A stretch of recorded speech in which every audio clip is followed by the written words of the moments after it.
Okay, so let us start with the recall of the previous week's topics. In previous week, you have already covered what are null spaces, nullity, and rank nullity theorem, right?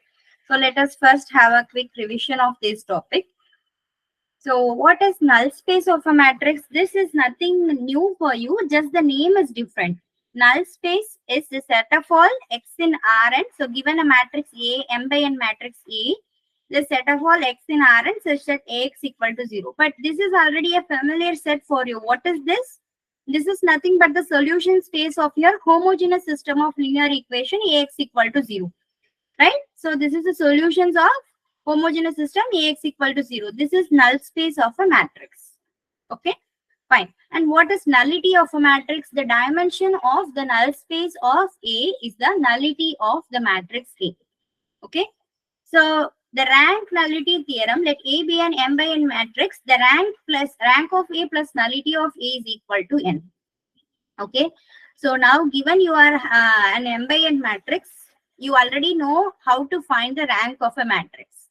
Okay, and you know now what is the definition of the null space of a matrix and how to find the nullity of the matrix. The nullity is nothing but the dimension of this set. Okay, so now rank nullity theorem, it helps us to use either of this. If you already know rank, then you can find nullity from this statement, or the other way around. If you already know nullity, you can find rank easily from this rank nullity theorem. So for example, suppose you already know that you are having an M by N matrix for which the nullity is given to be 2. Then according to rank nullity theorem, what should be the rank of A? Here something is missing. Let nullity of the matrix A be 2. Then the rank of A can be obtained by using the rank nullity theorem. I guess here it must be a 4 by 4 matrix. Otherwise, you are having a 4 by 4 matrix and the nullity is 2. So in that case, you will have rank of A is equal to 2. Okay, fine. So what is the next problem here?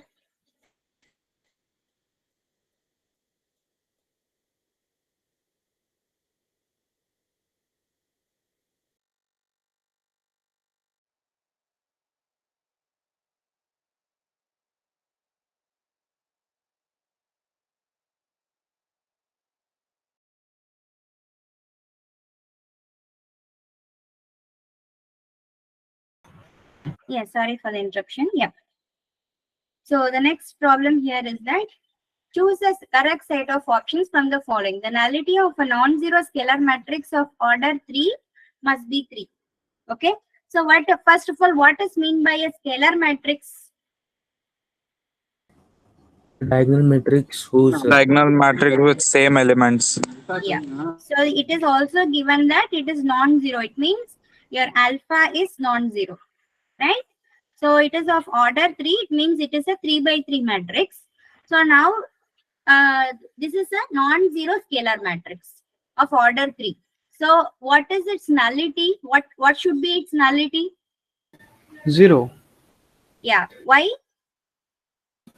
What is Because the rank there is of no any A? linear independent. Yeah, either you can argue it that way, or what is the rank of A? There is no 3. 0 row, that's rank is 3. Yes. That's why And nullity, if you want to use nullity. rank nullity theorem, what is the rank of this matrix?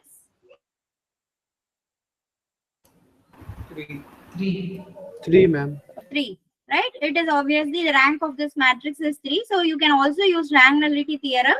So using rank nullity theorem also you can say that rank of A plus nullity of A is equal to 3. Here n is 3. So 3 plus which number is 3? 0. So the nullity of a non-zero scalar matrix of order 3 must be 0. So other way, if you want to just look at all the solutions, you can also see that the determinant of this matrix is 0. So if the determinant of A is non-zero, what do you know about the solutions of the system Ax equal to 0? 0. X equal to 0 is the only solution, right? So if x equal to 0 is the only solution, then null space of A is equal to singleton 0. So it means nullity is 0. So either you can use this argument or you can use the rank nullity theorem. Whatever you feel convenient, you can use that. Okay, fine. The nullity of a non-zero diagonal matrix of order 3 must be 3. Okay, so what about this statement here?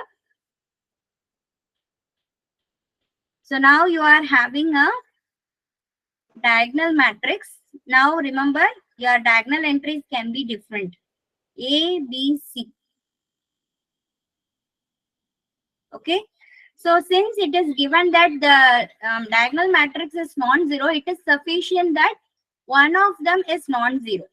Okay. All of them can also be non-zero.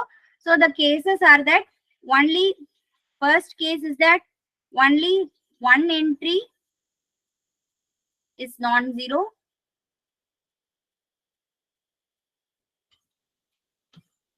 Or here only two entries non-zero. Here by entry I am saying about the diagonal entry.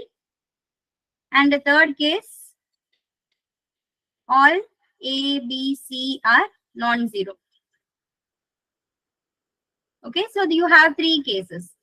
So what is the, suppose you are considering the first case, what is the rank of that? For the first case, only one entry is non-zero, the others are zero. What is the rank in that case? 1. 1. And what about the rank for the second case? 2. 2.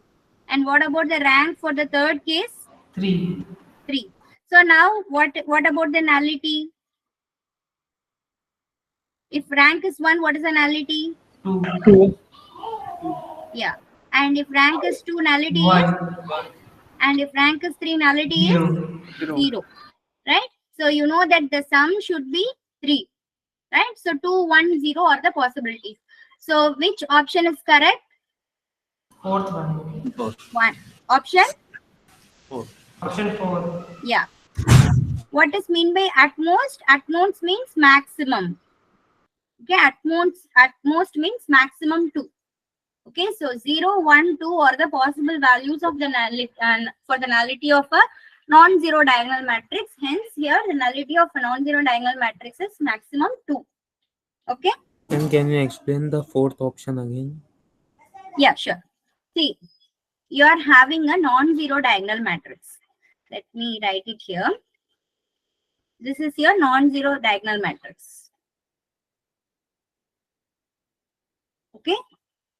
So case 1 is that either you have A equal to B equal to 0, or you have A equal to C equal to 0, or you have B equal to C equal to 0. It means what? Only one non-zero entry you are having. So two other entries are 0. In this case, what do you know about the rank? 2. Oh, rank is 1. In this case, rank is 1. 1. Right? So in this case, rank is 1. Now, suppose you are having now case 2 is that you are having only two non-zero entries. So you have either A equal to 0 or B equal to 0 or C equal to 0. In this case, what can you say about the rank? One of them is non-zero. 1. Sorry, one of them is 0. 2. Rank is 2. Now again for case 3, you are saying that A, B, C all are non-zero. So what can you say about the rank? 3. 3. So the corresponding nullity, you know that the sum should be 3. So it should be 2, 1 and 0. Right? So you see that the nullity of a non-zero diagonal matrix of order 3 can be at most 2. So maximum it can be 2. Is it okay now? Okay. Yes, ma'am. Fine. Okay. Yes, ma'am. Oh. So which of the following options are correct for a square matrix A of order n by n, where n is any natural number? Okay. So if the determinant is non-zero, then the nullity of A must be 0. So if determinant of A is non-zero, what do you know about the solutions of this homogeneous system? Single solution. Unique solution. X Unique. equal to 0 is the only solution. right? If x equal to 0 is the only solution, what are there in the null space of A? Only 0. 0 vector. Yeah, so in that case, what will be the nullity of A? 1. 1. What is the kind 0, of ma'am. Zero, zero, ma'am. 0, right? So if the determinant is non-zero, then the nullity of A must be 0. Okay, so the option 1 is correct and option 2 is incorrect. Okay, what is option 3? If the nullity of the converse of the statement actually. So if the nullity of A is non-zero, then the determinant of A must be 0. How can you argue this? So nullity of A is non-zero means what? You are having, so null space of A actually Rows are reducible now.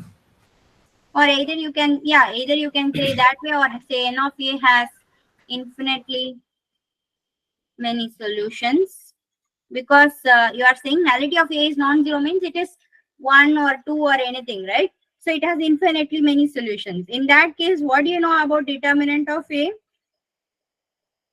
Equal to 0.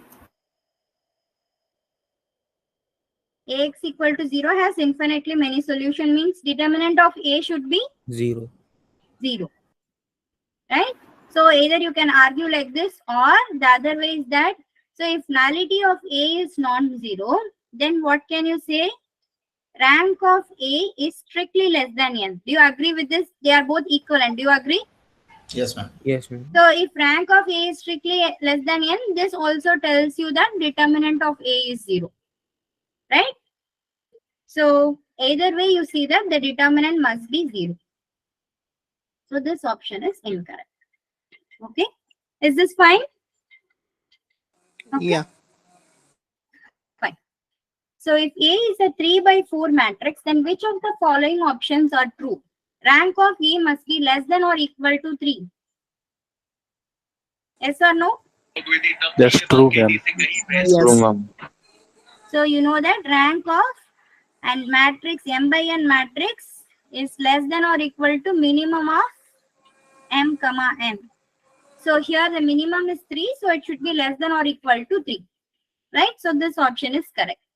Now nullity of A must be greater than or equal to 1. Is that correct? Yes, True. ma'am. Yes, ma'am. Because according to rank nullity theorem, so rank plus nullity of A is equal to, here N. what is your N? 4. 4. Yeah. So if now you know that the rank must be less than or equal to 3. So the possible options are 3, 2, 1 and 0. So what are the corresponding possible values for nullity? 1, 3, 2. sorry, 1, 2, 3, 4. 3, 4. So these are the possible values of nullity. So you see that nullity must be greater than or equal to 1. Okay, fine. If A has 2 columns which are non-zero and are not multiples of each other, while the remaining columns are linear combinations of these 2 columns, then nullity of A is equal to 2. So you are having how many columns totally? 4 columns. Okay. So column 1, column 2, column 3, column 4. Now it is given that column 1 and column 2 are non-zero, not multiples of each other. So for example, they are saying any 2 columns. Let us take the first 2 columns. So what can you say about C1 and C2? Yeah, they are linearly independent. They are linearly independent, right? And what about C3 and C4? They are linear combinations of the other 2. So these 2 are linear combinations of C1 and C2. So it means you see that what is the, let us call this is A. So what is the rank of A? Rank of A is 2. 2. 2. So the nullity will be 2. So if rank is 2, so what should be the 2. nullity? 2. Okay. So is this fine? So this option 3, is this fine for everyone? So option 4 should be incorrect, right? So is it clear for everyone? Okay. So the number of linearly independent column is your column rank. If you don't remember, the number of linearly independent column contributes to the column rank, which is nothing but the rank of A. So here only you have two linearly independent columns. So that is why the rank of A is 2 for this problem. Okay, and hence the nullity, corresponding nullity is 2. Okay, fine.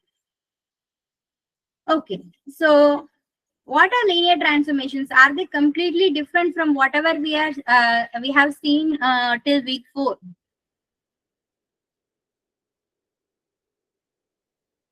Till week 4, what did you see? You mainly saw about solutions of this kind of system of equations, and then you also saw about vector spaces. This is what you have seen till week 4, correct? Mainly these two are the main topics, right? Now, what does mean by AX is equal to B? So what does A do? What is the size of this matrix first of all? This matrix A, 2,3. it is having 2 rows and 3 columns. It is a 2 by 3 matrix. So what does it do to a vector X? So first of all, if you are considering AX, X should be from which space? X should be a vector from which space? 2 into 2. R2. R3. R3, right? For matrix multiplication to work, X should be a vector from R3, right? Okay. So you are considering actually taking a vector X from R3, and what happens? You are looking at where is this A taking this X2. So it is taking this X2, a vector B in. Now where is this vector B? B is in R2. R2. I hear some voice. I don't know. Okay. Someone is talking or responding to what I'm asking. I don't know. Okay. So you see that here the vector X in R3 is taken by A to a vector B in R2. So this is what this AX equal to B is doing here. So here what it is, it took a vector in R3 and transformed it into a vector in R2. Okay. Now let us consider another A. Okay. So the mapping might be from R1 to R3. So here you are considering a vector A, say matrix A. So the size of the matrix is a 3 by 1 matrix. So in that case, your vector X is from R1, right? It is actually meaning R only. So just the real line. And then you get a vector in R3, right? So here a vector from R is mapped to R3. Okay, suppose you are considering a square matrix, then it is taking a vector from R2 to R2. Excuse me, ma'am. Right? Yeah. Ma'am, how are you doing this? Like 3 by 1 gives the B Sorry? in R3. Ma'am, I could not understand this second example that you showed, this one, which you just explained right now. This one. Yes, ma'am. What does mean by R? R1. Yes, ma'am. It is just the real line, right? Okay, ma'am. Yes, ma'am. Yes, ma'am. So here, if you are having a 3 by 1 matrix, when you are multiplying with the vector X, it is actually just a number. So 3 by 1 means you can multiply with the number, so you get a vector B in R3. Okay. Ma'am, how does here R is 3, ma'am? Like, why is it 3? Like, can it be any other? Sorry, what is your question? Ma'am, why is B lying in R3? Can it lie in R2 or any other? Why it is lying in R3? Because what is matrix multiplication telling you? So this is a 1 by 1 matrix. This is a 3 by 1 matrix. So the resulting yes, ma'am. should be a 3 by 1 matrix, right? Which is a vector in R3. Yes, ma'am. Yes. Got it? Yes, ma'am. Okay. So same way here, if you are considering a 2 by 2 matrix, then you have to consider a vector X from R2, which will map it to another vector in R2. Okay, so depending on the size of the matrix, you see where it takes a vector to another vector. So this is what is nothing but we are looking in a different format as linear transformation. So here, what is a linear transformation doing? Linear transformation is the same concept. So you are taking a transformation T, which takes a vector from Rm to a map in to a vector in Rn. Okay, under certain properties. So that properties are very simple. They are called the linearity properties, right? So basically this is what is happening, and that we are looking at it as a transformation now, because we are not just concerned with Rm and Rn. So in this particular course only we are looking at the vector spaces based on Euclidean spaces. In general, there are so many other vector spaces. So to generalize this concept, we need what is called a linear transformation. Ma'am, Yes. can you show an example how A, X, B are changing? Means, can you take A, then what is B and X? Can you show how Ax is what? Means in these examples, can you show how A, what is A? Means here it is given A, what is X, and what is B in R2? Can you show that? Okay, you want to multiply and show what is happening here? Yes, ma'am. Okay, so for example, it is in this case, if you are taking, here X is some vector, maybe very simple vector 1, 0, 0 I am taking. Okay, so 1, 0, 0 I am taking, and then I am multiplying with 2, 1, 1, 3, 1, minus 1. So what is that you are getting? So here 2, and then here 3, right? So a vector, this is your x-axis, x1, x2, x3 they are taking, right? So this is your x1, let us take to be the x-axis. So this is the point 1, 0, 0. Okay, and it is mapped to the point 2, 3. So approximately it is somewhere here. Okay, so this point is mapped to this point here. What this 2, 3 represents? It is the image of this vector 1, 0, 0 under this matrix. So this matrix transforms this vector into this vector. Okay. Okay, it is not representing something. It is saying that this is the vector obtained when this transformation is applied to this particular vector. Okay. Okay, ma'am. So the matrix is the transformation. Yes, every matrix represents a transformation, and every transformation will also give a represent a matrix. That concept we will see later, but that is a fact actually. Every matrix will give rise to a transformation, and from every transformation you can get the matrix, corresponding matrix, depending on a fixed basis. Okay. Ma'am. Yes. Small doubt. This we are multiplying this matrix. So we consider it as a vector or a scalar. This matrix or part. Sorry. This matrix part. We consider it a vector or a scalar. So this matrix you are asking? Yes, yes. As you showed the example, ma'am, in this, yes. See, you are neither considering it as a vector or a scalar. So the vector part is here. So this is a vector and this is a vector. This is actually a mapping or a transformation. This is a kind of you are looking at this as like a function. Okay, this is a function. This is kind of a function, and this is a vector, and this is a vector. A function applied on this vector to get this vector. And this function may be the scalars of other vectors. No? This function may be what? A scalar of other vectors. In the What do you mean by scalar of other vectors? Suppose this is 2x plus y plus z. This is equation. So we call it a vector. No, here this A is particularly a matrix. You are not considering equations here. So you are considering A as a matrix here. Okay, only function we call it. No? Yeah, so this A is actually representing some kind of a function. Okay, so for example, that function, if you want to say particularly in this case, you can say that here you are having x in R3. So A times of x, y, z is actually 2x plus y plus z, comma 3x plus y, comma minus z. Sorry, not comma. 3x plus y minus z. So this is the function this matrix A is representing. Okay, and this function is from R3. This function is from which space to which space? Can you say that? What is the domain here? R3 to R2. R3, and codomain is R2. Okay. Same way here, what is the domain? Domain is R1. R1, and codomain is R3. Okay. And here, Thank domain and R2. codomain both are R2. Okay, so this is just for a motivation of how linear transformations are coming, not just jumping from anywhere. So it is kind of generalizing this concept to any vector space.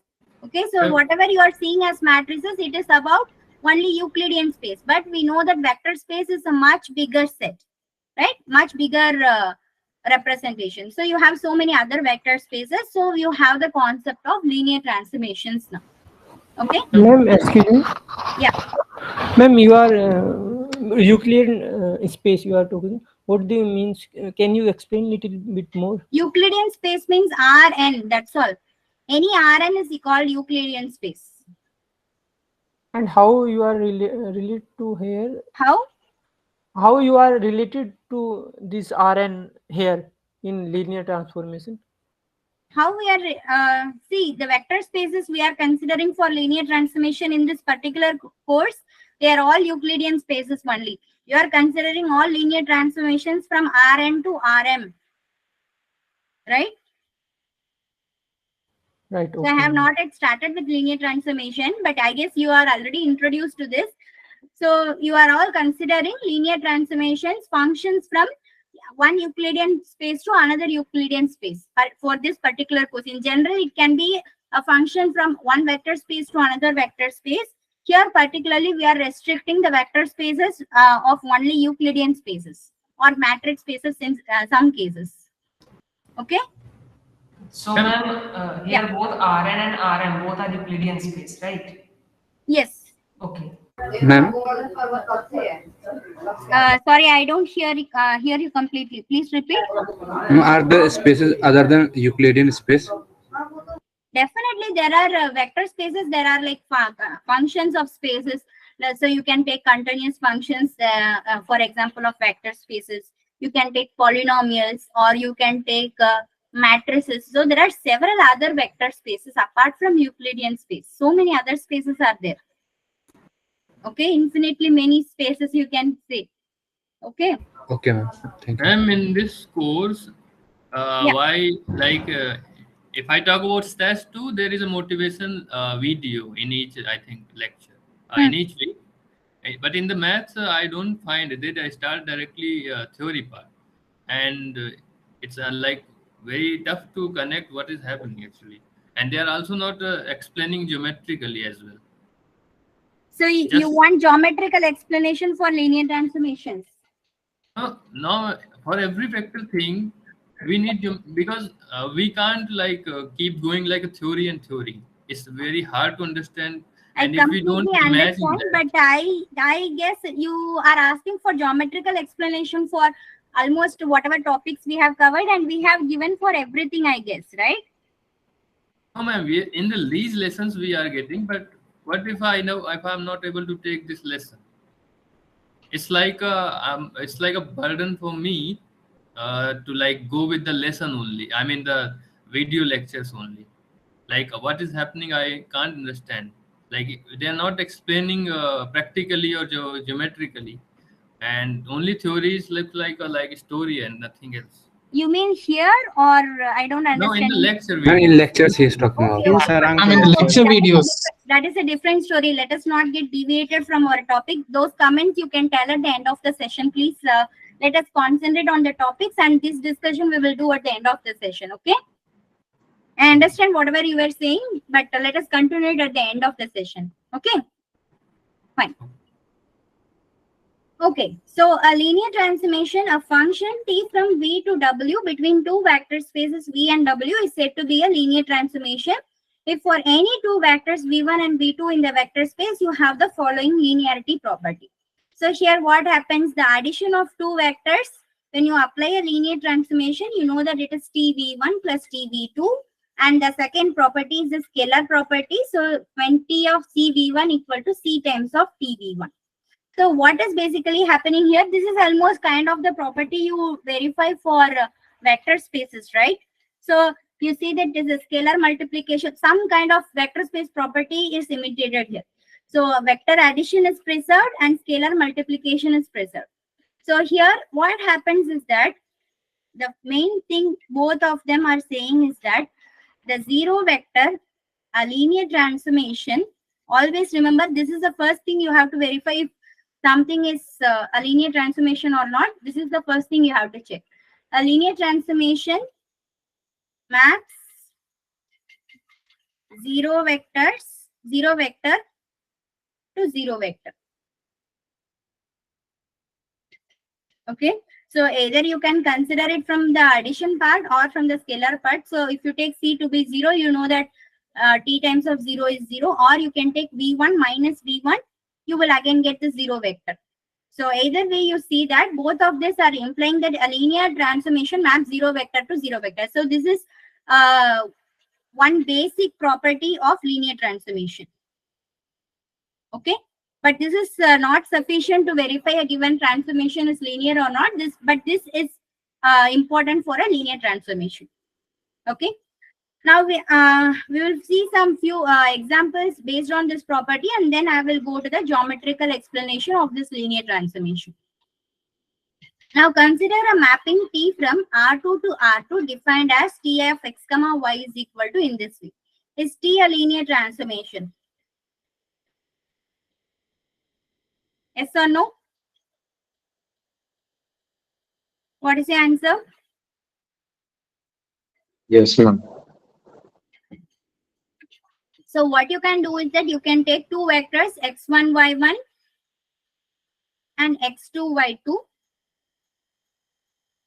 So T v1 plus v2 is T of x1 plus x2 comma y1 plus y2, which is 2 times of x1 plus 2 times of x2 plus y1 plus y2 comma x1 plus x2 minus y1 minus y2, right?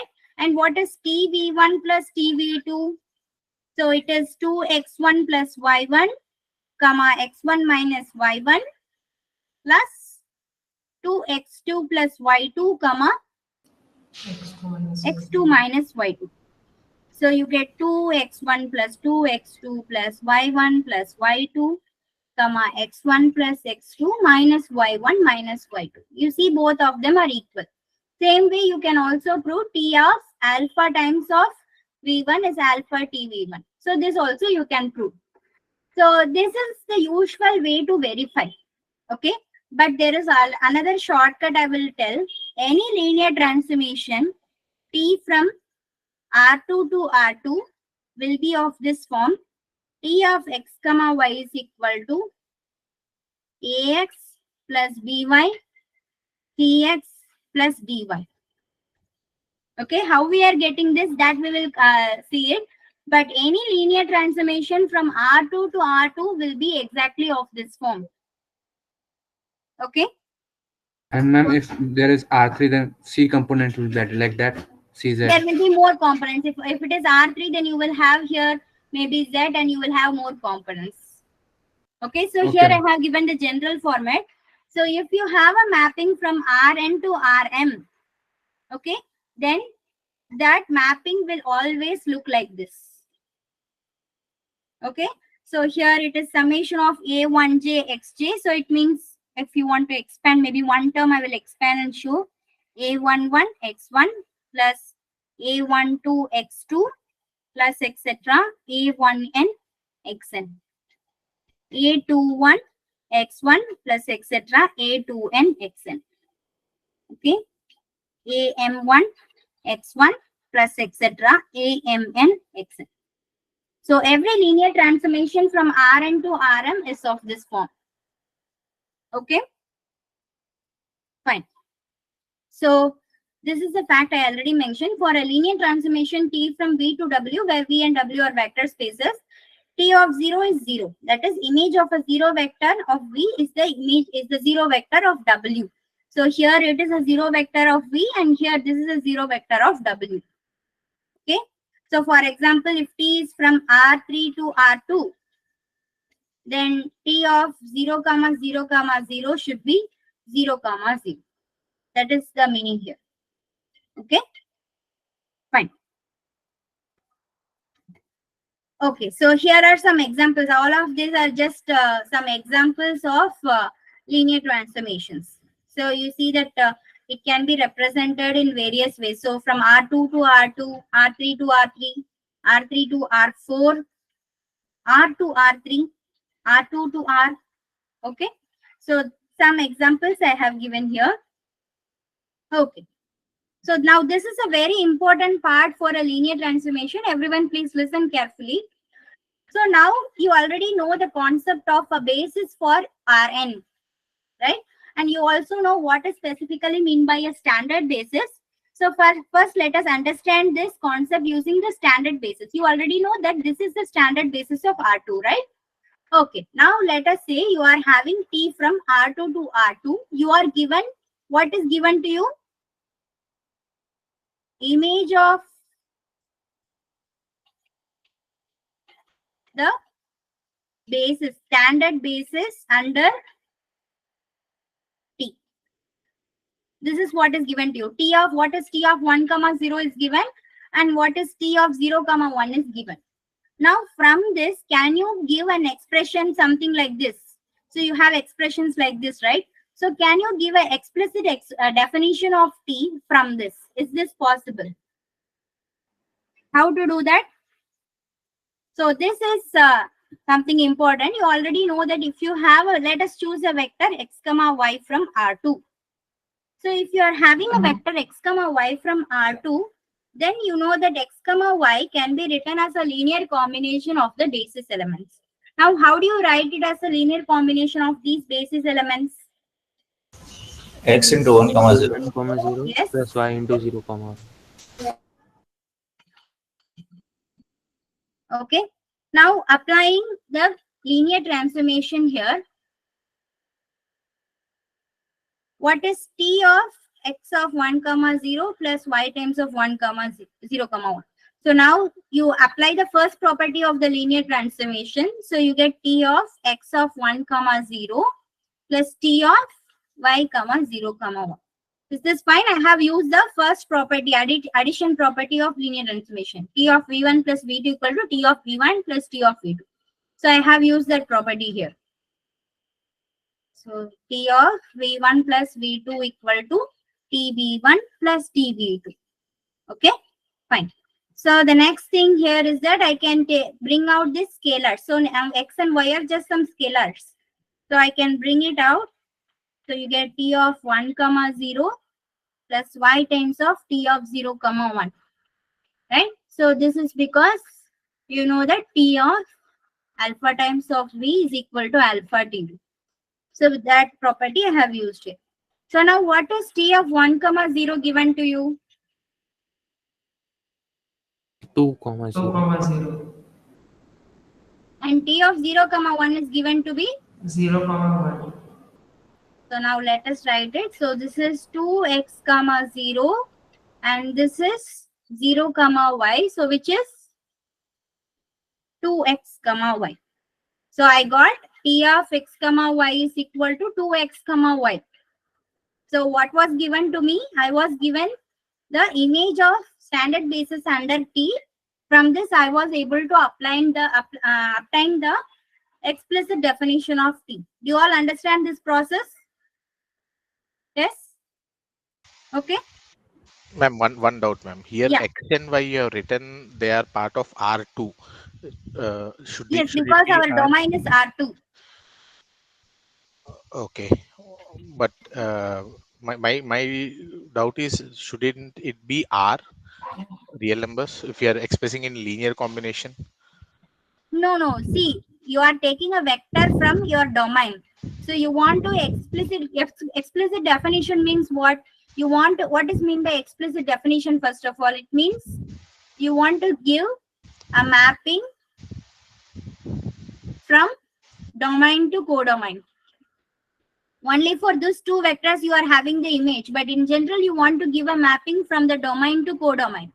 So here you know the domain is R2 and codomain is R2. So you want to consider a random element of your domain which is R2. That is why we are considering an element of R2. Okay? Got you, ma'am. Thank you. Ma'am, for every R2 we have to take this x times 1, 0 plus y. For every R2. Yeah. I mean, in case of You can take x comma y. Yes. No, ma'am, the next line. Yeah, this one. So if this is the basis, if you are considering the standard basis, then you can do this. But if it is not the standard basis, that is the next example we are going to see. We will see it. If it is not the standard basis, then how to do, we will see. Okay. Fine. Okay. Now, if we are choosing a different basis for R2, then we will get different linear transformation. Now, for example, let us choose this basis 1, 0, 1, 1. So now this is another basis for R2. Are you sure that this is a basis for R2? How do you verify that this is a basis for R2? Because Both both are linear. Linearly independent. Yeah, they are linearly dependent and you have two vectors. So for R2, you need two linearly independent vectors for a basis. So this is a basis for R2. Okay. Now define the linear transformation as we have defined earlier. So now you are defining as f of 1 comma 0 is 2 comma 0 and f of 1 comma 1 is 1 comma 1. Now what happens to this linear transformation? What is the definition for this linear transformation? So you have to now consider a vector x comma y in R2 and you have to express x comma y as, now you don't know what are the coefficients. You have to find what is alpha and beta. You know how, this process, how to find alpha and beta. What is alpha plus beta equal to? X. And 1. what is beta equal to? Y. Y. Y. So if beta is equal to y, then alpha is equal to X minus X y. minus x Y. minus y, right? So here you have x minus y times of 1 comma 0 plus y times of 1 comma 1. That's all. And the remaining process is the same. So now f of x comma y is equal to f of x minus y times of 1 comma 0 plus y comma 1 comma 1. So now you apply the linearity properties. So you get, I will not write all the steps here because you know what we are doing here. X minus y times of f of 1 comma 0 plus y times of f of 1 comma 1. Okay. So here you see x minus y times of f of 1 comma 0 is what? 2 comma 0. And f of 1 comma 1 is? 1 comma 1. So you see here it is 2x minus 2y comma 0 plus y comma y.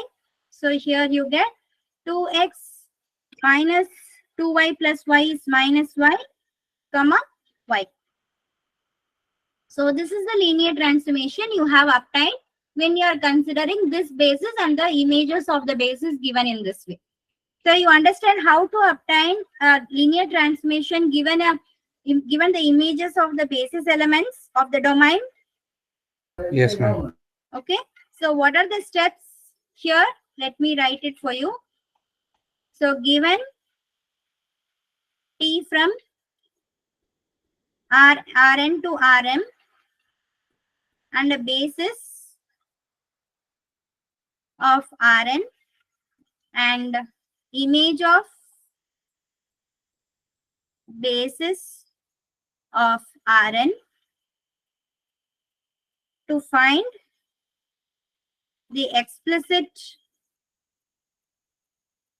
definition of T. What do? First, express a random element of your domain here is Rn, okay, as a linear combination of basis elements to apply T on both sides, okay, and expand. So expand using the definition of T. Then use the images of basis elements.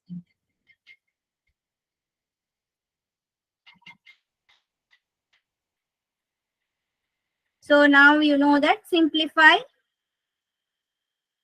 and write T.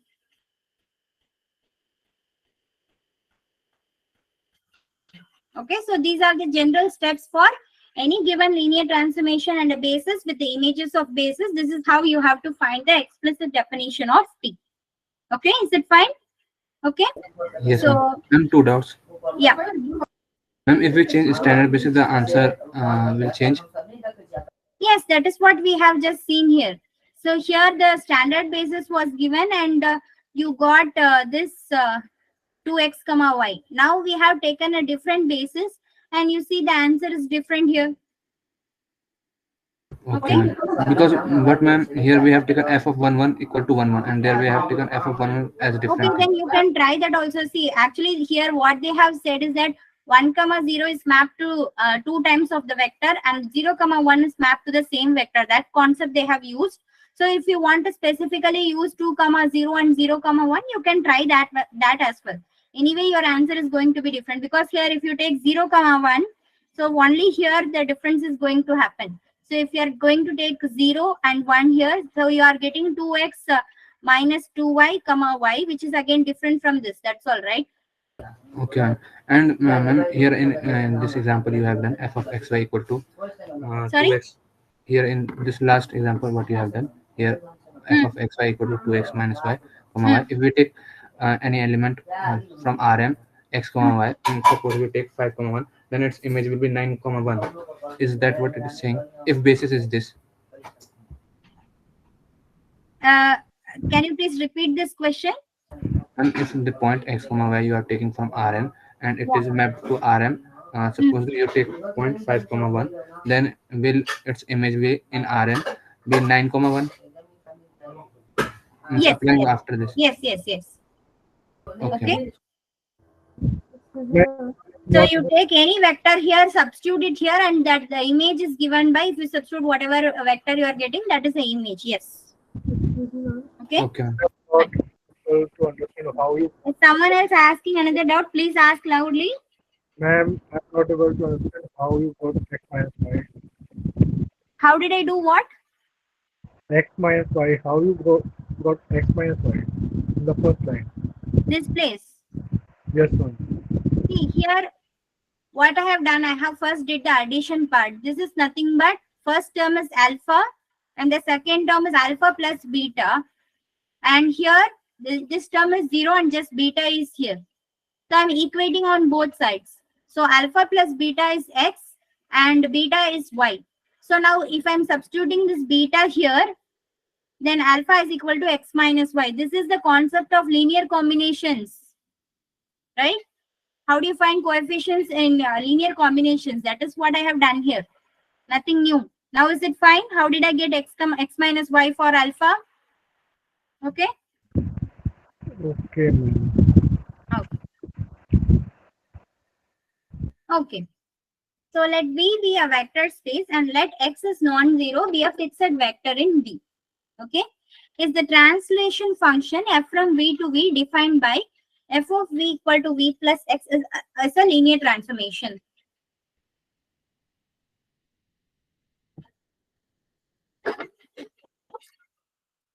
What is the answer? See, one thing you can see is that what is the first property I told you to verify for a linear transformation?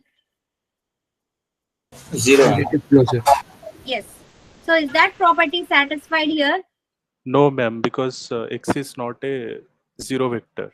Yes, X is non-zero. So you see that f does not map 0 vector to 0 vector.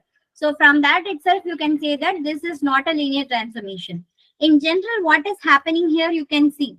So here you see that you can also use it with one of these properties of linear transformation. Alpha times of V if you use. So it is alpha V plus X. But alpha times of f of V is alpha times of V plus X, which is alpha V plus alpha X. These two are different. So you can also use the addition property and say that this is not a linear transformation. So you see that this answer is no. It is not a linear transformation. For example, here, how do you express it in this form? Can you tell? So your V is x comma y. So how do you, what is your x here? X comma y plus 1 comma minus 2. Okay. So you see that here also t of 0, 0 maps to 1, comma minus 2. So in this case, it is not a linear transformation.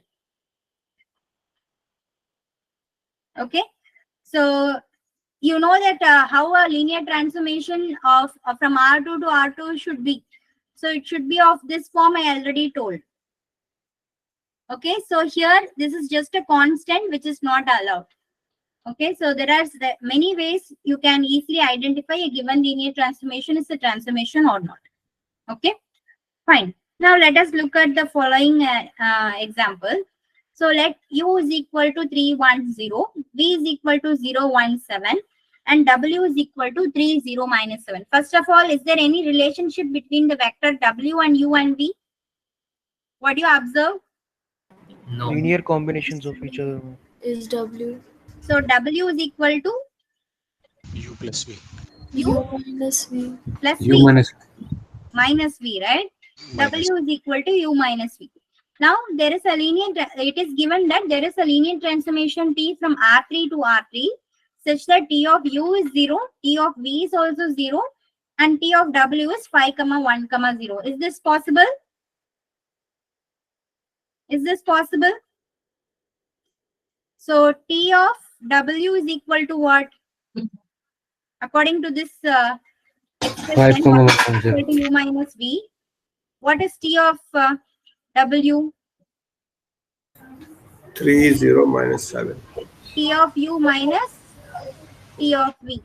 It's not Okay. possible, ma'am. 0, 0, 0 minus 0, 0, 0. That is the 0 vector itself.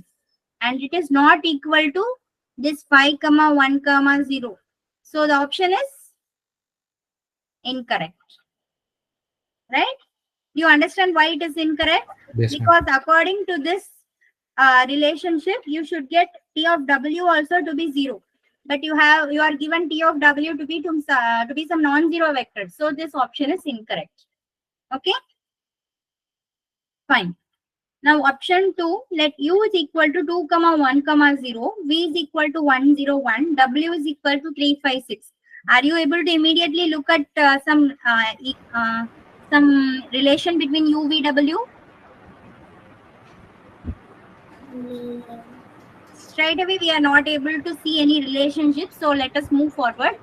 So there is a linear transformation T from R3 to R2 such that T of U is 1, 0, T of V is 0, 1, and T of W is 5, 6. Here, what is happening? Can you observe it and tell me? What is happening? What does the linear transformation do? Yeah. X coordinate is gone. X coordinate is? Gone. The 2, 1, 3 are. Yeah, it is just taking the YZ coordinates alone and leaving the X coordinate, right? Yes. Okay, fine.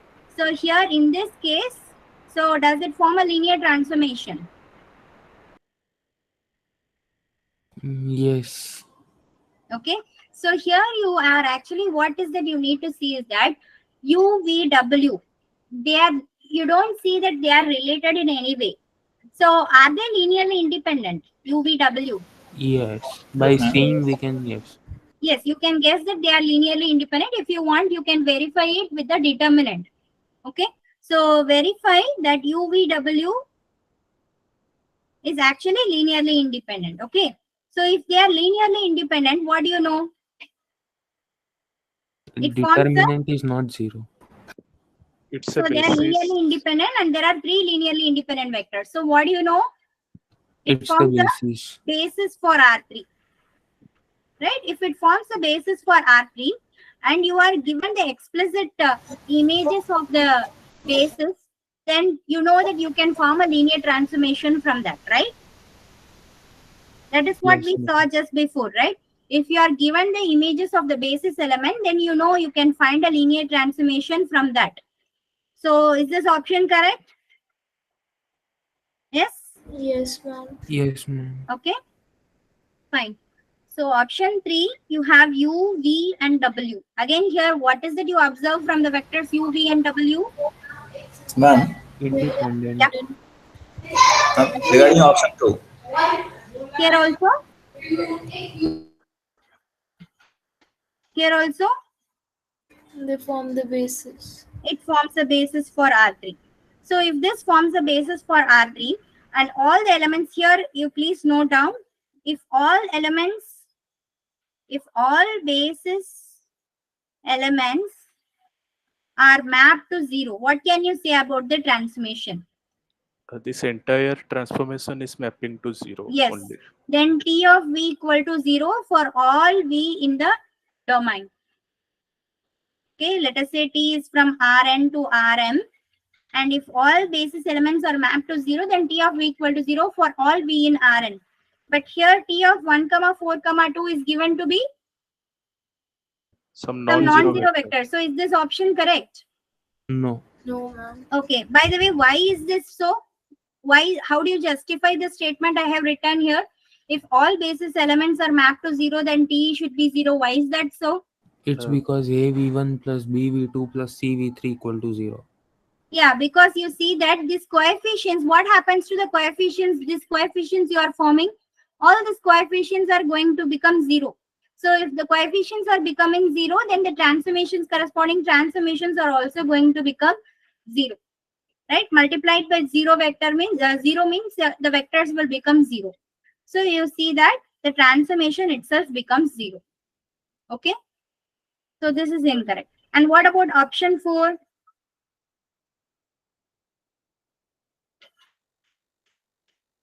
Correct. So both of this again forms a basis for R2, and you are given some images of R2. So if you are given images of the basis elements of R2, then will that from that can you form a linear transformation? Yes. Yes. Right? So instead of giving the usual numbers, they have given special numbers. So just to confuse whether it is true or not, so they have given like that. But anyway, these are just anyway numbers again. So you don't have to worry about anything. As long as you are given the images of basis elements, you know that there is a linear transformation you can obtain from that. Okay. So up to this, is everything fine? Yes, ma'am. Okay. Okay, now suppose V is any vector space, define a linear transformation T from V to V. So you are not given what is your vector space. I'm asking you to define some linear transformation from V to V. What are the possible linear transformations you can define?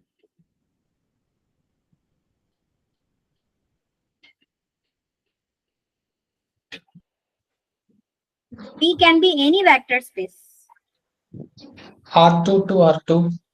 No, I'm not asking you about what is the domain and codomain. It need to be as it is and given linear transformation. Addition and multiplication. Addition, multiplication of what?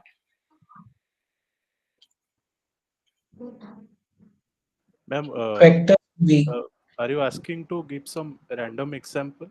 Yes, what examples you can find from this linear transformation? You don't know anything about V, but you want to form some linear transformation for from V to V. What are the obvious linear transformations always possible for any vector space? That is the indirect question here. That is x1 plus T of x2 plus x3. T of One I just mentioned above.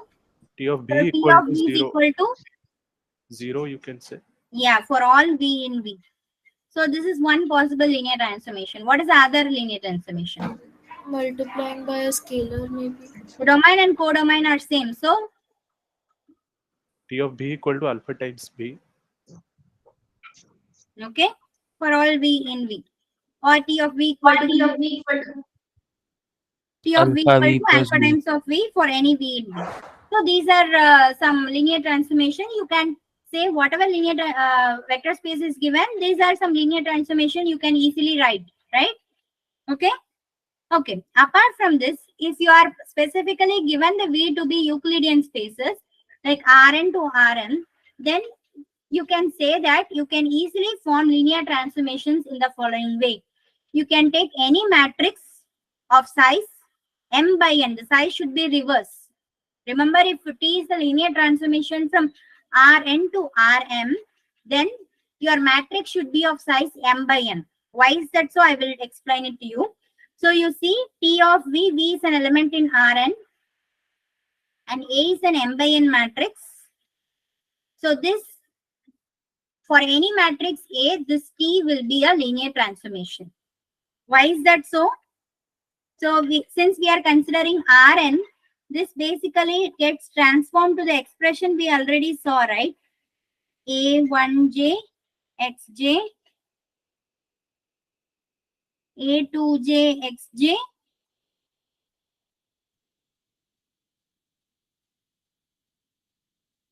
AMJ, xj. So this is what we saw earlier. If you remember, I wrote a general expression for any linear transformation. Where was it? Somewhere. Yeah. Right? So that is what you obtain from this expression AV. Taking V to be x1, x2, xn. This is what you will get. Okay. So a linear transformation, in fact, if you are given a linear transformation, you can obtain such a matrix. Or if you are given a linear transformation in this way, T of V equal to AV, then you will be able to express it in this form. Okay, either way it is true. So this part of obtaining a matrix from a linear transformation, that topic is actually for week 6. But if we have time today, we will cover it. Okay. So first let us finish whatever is given here. And then if we have time, we will see how to obtain the matrix of a linear transformation. Okay.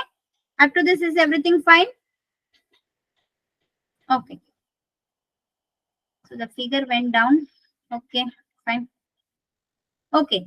So these are, now starts the geometric representation. So I have given sufficient examples to give you geometric view of what does a linear transformation do. Okay.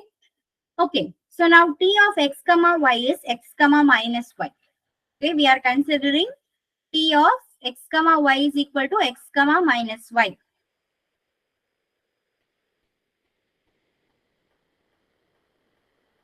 Okay. So this is your A. So let us take any vector. For example, let me take 1, 1. Where does your 1, 1 go under this transformation? 1, minus 1. 1, minus 1, right? And where does your, for example, this vector, where this is your 3, 2. Where does your 3, 2 go to? 3, 3, minus 2. 3, minus 2. 3, Minus 2. oh, here I mapped it wrongly, sorry. So this is not 1, minus 1. So your 1, minus 1 is here. Yeah, and here it is 3, minus 2. Right? So your 1, 1 is coming down here, and 3, 2 is. And for example, if you are taking maybe minus 3, minus 2, where does it get mapped to? minus 3, 2. Minus 3, 2. Right? So your minus 3, minus 2, the image is minus 3, 2. So what is that you are observing here? It's reflecting our x-axis. Yes. So this x-axis acts like a mirror. Okay, so you just see the reflection on either side. So this part is a reflection on the other side. This is a reflection. So this x-axis acts like a mirror. So this transformation represents the reflection about x-axis. Now, what about the next part? See, yeah. Was this possible that you could have told this first rather than going to the reflection solving? Is it possible what? That this thing you should have told us first rather than solving the reflection directly. I tell you what, I don't understand. I told. I mean the thing which you are showing the practically right now, you could have told like before. I mean when you were starting the reflection, rather going directly solving the reflect question and its theory. I don't understand how you are I mean, asking this me. if you could have practically shown the reflection first and then going to the reflection theory. Okay, so you want to see first reflection means what happens, and from that forming this expression, right? Is that what Yeah, you're asking? then you go to the theory part. That will be easy to like connect what is happening. Okay. So you are saying that first give this explanation and then give the transformation. Is that what you're asking? Yeah, means if I can visualize first, then go to the theory, it is easy. Like Okay. from theory to, yeah, because I am also a teacher, ma'am. No, so I like first the visualization is important first, so Okay. that I can be prepared for the theory part as well. Okay, fine. Thank you. Okay, so you have seen one way, one in this way. So let me do the other for you in that other way. So now let us say that you are having now some vector. What is this vector? 2, What is this 4. vector? 2, 4. Now suppose you are considering this y-axis as a mirror. Okay, so what is the reflection of this 2, 4 with respect to this y-axis? So if you are considering this as a mirror, what will be the mirror image? -2, 4. -2, 4. Okay. Same way, if you are considering an image here, what is this? Element here. What is this vector? -1, -3. -1, -3. So you see that this is the image here. So now, what is the reflection about the y-axis? 1, 3. 1, -3. 1, -3. So an element x, y goes to an element x, y Minus, minus x, y. minus x, y. Okay. So t of x, y is equal to minus x, y, and this is the reflection about y-axis. Okay, the same is given in this format. Here you see that you are having a square, and you see that here it is the reflection about x-axis. This is your A. Okay, so it is just a mirror image on the other side. Okay, fine. Sorry, it is B, I guess. So this one is B.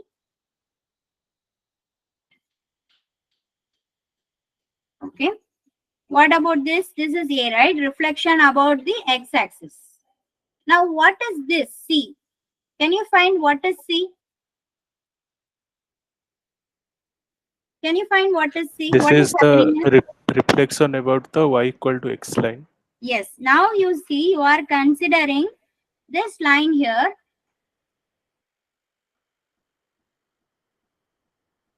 Okay. Now this line, what is this line?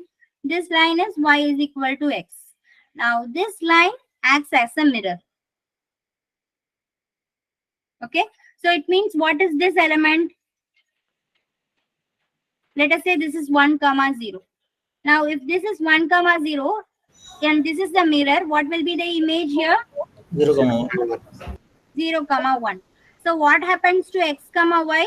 Y, x. Y, x. Yes. Okay. So this is the reflection about the line y is equal to x. Okay. So these are transformation which shows you the reflection. Okay. Next, you are going to see about shrinking or dilation of vectors. Okay. Now let us consider, for example, k is equal to 2. Okay. And I'm considering this vector, for example, 1, 1.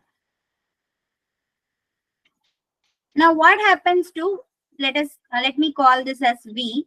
Now what happens to k times of V? K, K. 2. Yeah, 2, here 2. 2, 2. In this case, it is 2, 2. So what happens? It is getting extended to, okay, it is getting extended. Now suppose k is equal to -1. Then what happens? -1, it's Direction is changed. yes, just here this one extension, and maybe I use different colors. So k is equal to -1. Just direction is reversed. By -180 degree.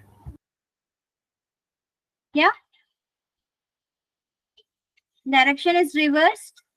And suppose you are considering k is equal to -3, then what happens? Then in the same line it extends. Okay. So if you are looking at the original vector 1, 1, the direction is reversed and then it is extended. Okay. So the direction is reversed and then it is extended. Okay, reversed and extended. So now if you are considering a vector, sorry, number for which your k is less than 1, then what happens? For example, k is equal to, I am considering 1 by 2. If k is equal to 1 by 2, then what happens?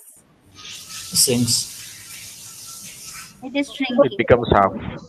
Okay, same if you take -1 by 2 also, the direction is reversed and then again it is shrinking. Okay, a contraction is happening. So you see that if you are having a map G from Rn to Rn given by a scalar multiplication like this, and your modulus of k is greater than 1, then the length is increased. Okay, if it is strictly greater than 1, then the length is increased, and in that case the transformation is called a dilation. Okay, and if your mod k is strictly less than 1, it represents a contraction or shrink. And mod k equal to 1, you know, k equal to 1, it is the same, and k equal to -1, just the direction will be reversed. Okay, so this is lengthening and shrinking of the transformation of the vectors. Okay, so now this you can do. Now what we have done, you have done the lengthening and shrinking in each direction. Suppose you are fixing one direction and just lengthening or shrinking in the other direction, then what happens? It will look like this. For example, here what is that you are doing? So let us say you are having Tx is equal to Ax, where A is given by this matrix. So T x1, x2 is equal to A, x1, x2. What is the mapping? Can you tell? K x1 comma x2. K x1 comma x2. So it means which vector is fixed and which one we are changing? X1 we are changing. So x1. So x1 means we are representing the x-axis. This is the y-axis. Okay. So we are fixing the in the y direction. We are not making any changes, but we are making changes in the x direction. So in that case, what happens when your k is greater than 1? This is what is happening. And when your k is less than 1, this is what is happening. So this is stretching and this is shrinking. And here again, so k greater than 1 and 0 less than k less than 1. So if it is the negative, then it is kind of the other way. It is kind of the reflection. In this side, you will get the image. Okay. And here again the same thing happening. Now you are keeping x fixed and y changing. So now you see this is what is happening when k is greater than 1 and k is less than 1. Okay. So the same expression you can obtain. So you will get actually kx. So t of x comma y is x comma ky.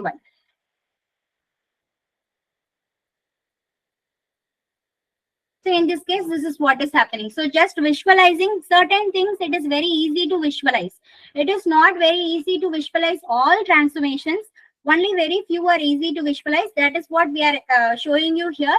So in general, any linear transformation, whatever I am showing you, these kind of expressions, it is a combination of all this kind of shrinking, stretching, reflecting, all this combined together will give you a useful linear transformation.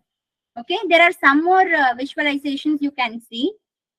So the same reflection property is happening in 3D here. Can you identify with respect to which plane this point is reflected? XY plane. So this is your XY plane and this is the point, and you see that now your XY plane is the mirror.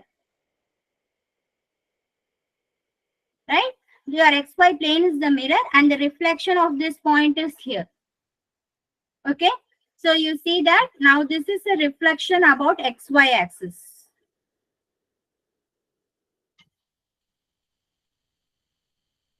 Okay, fine. One more thing here. Now this is a very special type and you will see many properties of this later. What is happening here? You are taking one vector and you are just drawing the perpendicular line onto the XY plane.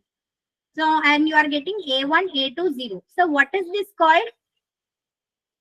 Any idea? Collapsing the plane. Exactly.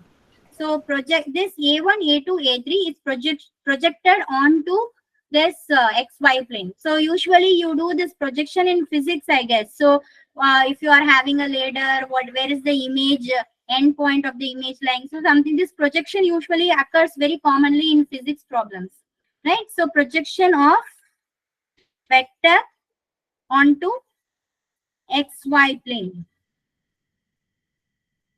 Okay, projection is happening. Okay.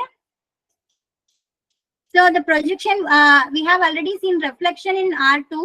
Projection I straight away showed it to you in R3.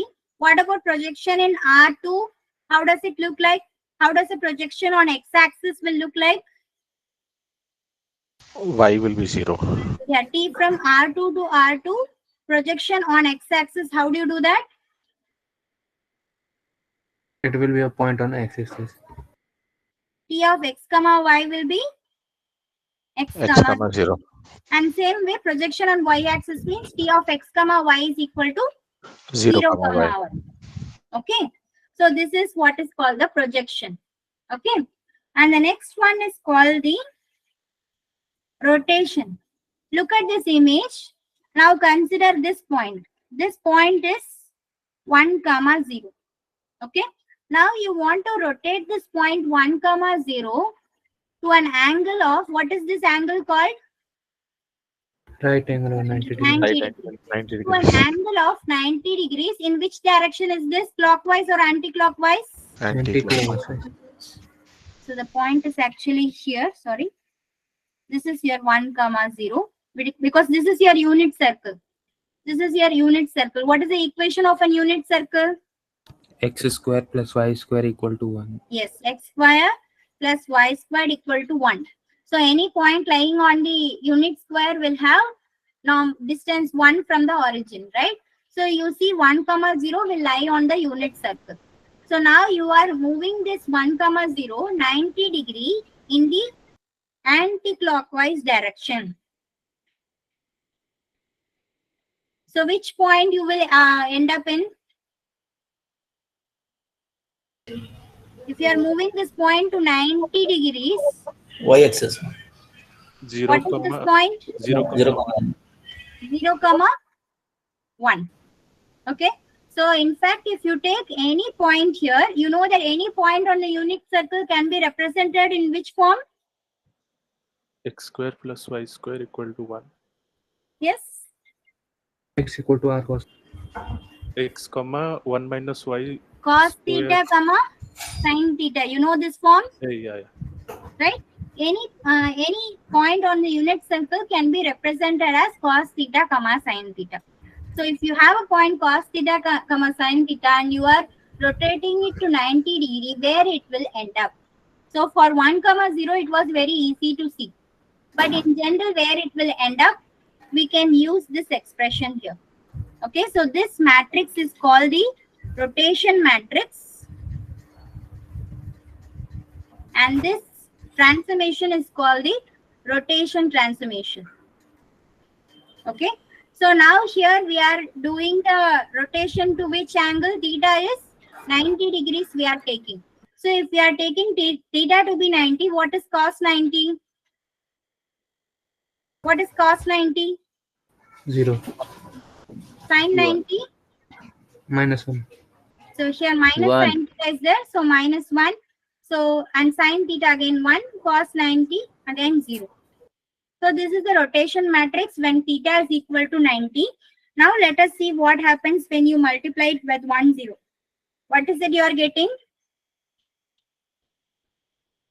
0, 1. Right? And again, when you are multiplying 0, 1 to this, what is it you are getting? Yes? Minus 1, 0. 0. 1, 0. 1. You know that 0, 1 should end up where? 1, 0. Minus 1, Minus 1, 1, 0, right? And that is what you are getting. Minus Yes. 1, 0. Okay.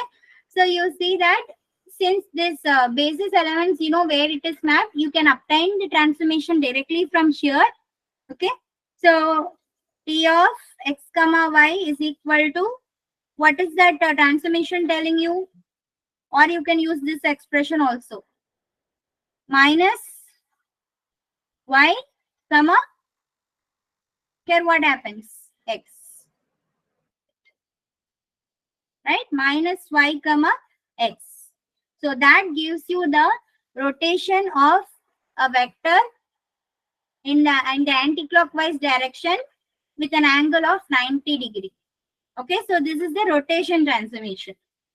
Okay, so what are the various geometrical transformations we have seen? So the first thing we saw was reflection. Then we saw contraction and dilation. Then we saw projection. Then rotation. Okay. Ma'am, So yeah. do we have to learn this matrix for rotation in circle? See how we are obtaining this matrix, you can learn it actually, but if you want, you can actually remember. There is a technique how to obtain this matrix that I am not covering here, but you can remember if you want. If you want, you can remember. Is this week 5 still? In this week? No, this is week 5 thing. Yeah, week 5. And this is not in lectures. See, these are just some examples I am adding it to you. So since I thought geometrical examples will give you better understanding, I am adding this geometrical examples. That's all. Okay. Nice. Thank you. Fine. Okay. So the next part is the isomorphism part. So before that, one thing I want you to note, because this is kind of an important property which we will use in week 7 or 8. You are considering this matrix A, rotation matrix, right? Cos theta minus sin theta, cos theta. What are the properties you can observe from this matrix? What is the determinant of A? 1 Cos squared theta plus sin squared theta, which is 1. Always the rotation matrix is having determinant 1. Okay, this is a very important property. You should know about rotation matrix. We will see again about this, I guess, in week 7 or 8. Okay, I'm not sure about it, but I guess we will see it again. Okay. So the next topic is, we are now going to see what is an isomorphism. Okay. So before going to the definitions, let me just tell you, see, what is this? What is this? XY plane. XY plane. Okay. Now, this is X, Y, Z, and we are having this plane here, right? Now, what is this? What is this? This Again, is a XY plane. In R3, right? So this is the XY plane, just the XY plane, but this is XY plane in R3, right? So same way you can find a XY plane in R4. You cannot visualize, but you can write on what is XY plane in R4 or anything, right? So you see these both are representing the same, but they are in different spaces. So this is in R2. So here it is in R2. Here it is in R3. How are they related? You see that basically they are same, but the structure is a little different. Here every vector you actually represent it with 3 coordinates. Here you represent it only with 2 coordinates, right? The structure basically remains the same, but there is a slight difference. The spaces, underlying spaces are different. So how are they related? Such spaces are called isomorphic spaces. Okay. So when there are different spaces having the same properties, okay, same properties, basically the properties are based on dimension, you can say, when it comes to isomorphism. Mainly there are underlying properties about dimension very importantly. Okay. So These kind of two different spaces can be related using an isomorphism. Okay, fine. And also this monomorphism and epimorphism. So monomorphism mainly concerns with the kernel or nullity, null space, whether the null space has only zero vector or not. That is kind of the other way to think about monomorphism. I will explain it. And epimorphism, whether your T, whether your T covers entire codomain or not. Okay, entire codomain or not.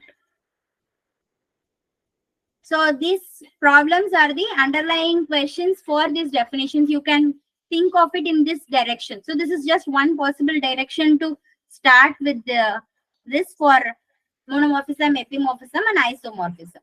Okay, fine. So already just for functions, you already know the concept of injective functions and surjective functions. What is mean by injective function? A function is called injective if there are no two elements from domain which map to the same image. For example, f of x is equal to x squared. Okay, f is from R to R. Okay, so you are having all the elements of R. I'm just picking few. Okay, so here again, maybe since it is x squared, I'm taking 1, 2, 3, 4, and so on. Okay, so now you see that where is your -2 mapped to? 4. And 2 is mapped to? 4. -1 is mapped to? 1. 1. And 1 is also mapped to 1. So you see that f of -2 is equal to f of 2 is equal to 4. F of -1 equal to f of 1 is equal to 1. So you see that many are mapped to the same. So such type of functions, you know that they are called many to one functions, right? Yes, sir. Yes. Okay, such types of functions are called many to one functions. But what are one to one functions? So if f of x is equal to f of y, then your x. So what is mean by one to one then? If f of x equal to f of y, then that should imply x is equal to y, right? Only one element should have this image. There cannot be multiple elements having the same image for one to one functions. So do you understand why this definition is coming? If you are getting f of x equal to f of y, then for one to one, your x and y should be the same element. It cannot be the different elements. That is what is one to one. Okay? Or the other way around, if x is not equal to y, then f of x is not equal to y. F of y. Either way you can say. Okay? Now coming to the same definition for linear transformation, please listen to this carefully. This is the important part. Now, t of x is equal to t of y implies x is equal to y. Now, t is a linear transformation. Now, let me use the properties of linear transformation. T of x minus y is equal to y implies x minus y is equal to 0. Okay, so now x minus y I am replacing with t of v equal to 0 implies v is equal to 0. So what has happened here? You observe. So now v is just x minus y. So t of v equal to 0 implies v is equal to 0. It means what? What is the only solution of the homogeneous equation? V equal to 0. Okay. So then what is mean by one to one for a linear transformation? The null space is 0. If and only if t is 1 to 1. Are you able to understand? No, ma'am. How you got v equal to x minus y? Yes. How did you write v is equal to x minus y? That is a bit confusing. See, if I'm taking x minus y as v, then tv is equal to 0 implies v is equal to 0. Okay? Just I'm giving a name for this x minus y, that's all. Okay, okay. Okay? So Yes, ma'am. what is the property here? Null space of t equal to 0 if and only if t is 1 to 1. Is this clear for everyone? Ma'am, what is the meaning of this null space of T? Null space of t equal to 0 means what? You know that the set, what is null space of t according to definition? Set of all v in your domain, let us say domain is Rn such that tv equal to 0. So you know that if tv equal to 0, then v equal to 0. So null space of t equal to 0 basically means this. tv equal to 0 implies v is equal to 0. So that is t is 1 to 1. So basically, this null space is a subspace of Rm, right? If our Yes, transformation exactly. is Rm to Rn. Right? Yes, yes, yes. Okay, okay. Okay, if t is from Rn to Rm, then null space of t is a subspace of Rn. So now this is the equivalent property of 1 to 1.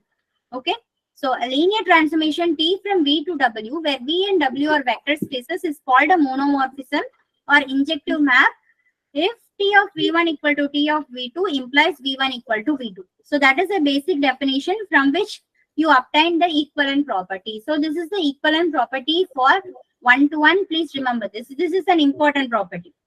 Okay. Okay, fine. A linear transformation t from v to w, where v, w are vector spaces, is called an epimorphism if t is a surjective map from v to w. What is meant by surjection? For every w Onto in function. for every element in your codomain, there should be a pre-image. You know what is an image and pre-image, right? Yes, ma'am. Yes, ma'am. So if you are having f of x is equal to y, so y is an image of x and x is a pre-image of Pre-image of y. y. Right? So if every element of your codomain has a pre-image in your domain, then such a transformation is called epimorphism. In other way, you can say that T covers entire codomain. Okay, so if T is a surjection, then you can say T covers entire codomain. Okay, so it means what? You take any element here. For example, is this a surjection? I'm not talking about linear this is not a linear transformation. Just I'm asking. You take any element in R. Is there a number here for which the square is this? No, ma'am. R plus. For example, what is the number for which x square is equal to -1? Is there an x in R such that x squared equal to -1? No, ma'am. No. So you'll see that this mapping, this function is not onto. So it means your entire image, entire codomain is not covered. Okay. So here I'm writing the equivalent definition for epimorphism here. Range of T equal to, can you say what is it equal to? Codomain of T. Your W. Okay, your range of T must be equal to W. What is range of T? Values by the function output. Yeah, all possible outputs. Values of F of x. Okay, let me write this one because I don't know whether I have written Ma'am, somewhere. range of T is T of V, right? Okay, let me write this. Rn, Range right? of T is equal to, suppose let us say T is from Rn to Rm. Then Okay, range range of of T T is is set of all Tx where x is in Rn. yeah. This is your range of T. Okay. Now what is another name for this dimension? What is rank of T? Maybe I'm introducing this definition for rank of a linear transformation here itself to give this equivalent condition because it is very useful. Rank of T is equal to dimension of Range of T. T. Okay. And if T is onto, then what happens?